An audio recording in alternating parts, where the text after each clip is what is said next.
Quem aparece aqui nesse buraco? Trouxe-lhe! Nossa. Só pra falar que eu nem fui aí. E aqui não tem nada. Eu nem fui aí. O que tem aí embaixo? Nada.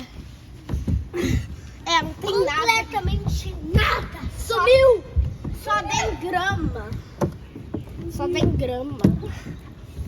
Ah, não ia ser bom se o céu tivesse um ventilador gigante. Ia ser muito bom, a gente ia ficar fresquinho, né? Fresquinho. Mas aí quando a gente ficaria com frio? A gente nunca ia parar. A gente desliga o ventilador. Mas como é que a gente ia desligar se o ventilador é do céu? O céu a gente vai pro espaço. A gente não tinha botão. Mas um foguete custa caro, tá bom?